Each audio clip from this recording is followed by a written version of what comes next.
I mean, it's been an amazing reincarnation. I've watched you like at the Oxford Union and places like that, dazzling. Which was great, by the way. Great, yeah. And in fact, they got you to do the sell the pen thing again. Of course. How many times have you been asked to sell a pen? So many times. You ignited that. I did it. I did it. Here's a pen. In the movie, we see Jordan Belfort sell a pen. Sell me the pen. I'm going to meet you halfway with this, and I'll give a little sales training here about the trap of selling a pen. Piers, how long have you been in the market for a pen? I've wanted a pen for 3 months. So you've been looking for a pen for 3 months now? Yes. Really? And what type of pens do you typically use when you use a pen? I like a nice, easy-to-use ballpoint pen or something. Okay, so now just so you know what I'm doing, so the audience, I want to teach a little bit here, is that the idea is that when you sell someone something is you need to be asking questions first. Oh, I'm not going to do it again. But think about the pen. Well, it wasn't really about the pen. Nah. You know, you would do the thing and it was a very effective stunt. But ultimately, it's about, if you're trying to sell something, don't say this is the best thing of all time.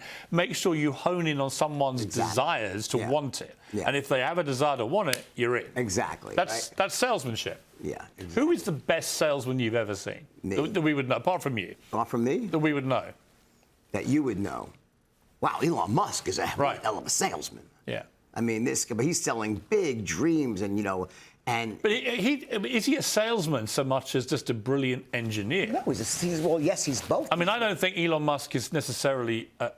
by salesman, I think it's someone who could sell you anything, even if the actual thing he's selling is not that great. Whereas Musk, I always think there's a high quality control on the stuff he does, right? Whether it's the electric vehicles, whether it's SpaceX and stuff. This is very high tech stuff. Many of his things fail and don't work, by the way, right? So, but the thing with Elon Musk is that he's able to get people believing in him, in his vision for the future for sustained periods of time. Yeah. Like if you go back to the history of SpaceX, they were like this close to one failed launch away. And Tesla. From Tesla to say at the same time. Almost. And the same is happening with X, and I would back him to deliver it. I would never discount him with X, by the way, right? So I look at him as being an amazing salesman. And Buffett, by the way, is another world-class salesperson and communicator. He actually says that what changed his life was he took a course on sales and persuasion. Really? Yeah, back then it was Dale Carnegie, and it changed his life. But what does he sell, really? What did he sell? Well, in the early days,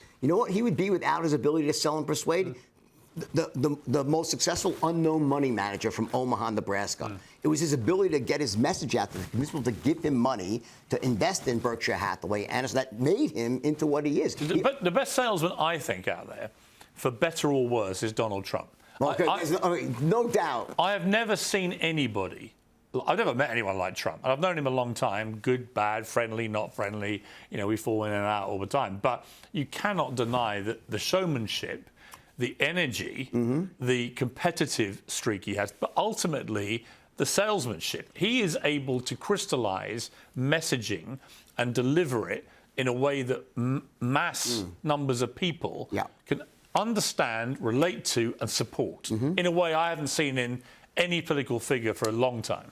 So I think that yes, it's true, but he's also an amazing marketer and promoter. Well, isn't marketing and salesmanship similar? They're two sides of the same coin. Marketing is sort of like bringing someone to the next step in the process, right? Selling is actually closing the deal. If you look at Donald Trump, I'll tell you one thing he has that I've never seen, an uncanny sense of what the average person needs to hear. Yes. And it's unbelievable. You know, very big themes, very simple themes, repeating them again and again. That's and again. the trick. And he must be the most resilient person I've ever met in my entire life. Well, I would say he's the most thin-skinned. Well, He'll react to everything. And resilient. And thick-skinned. Yeah, exactly. His skin is double-pronged. The thinnest and the thickest of anything I've ever seen in my life. It's incredible. He soaks up stuff that would kill off any other public figure. Time and again. I thought when the whole thing with the whole thing with I touched.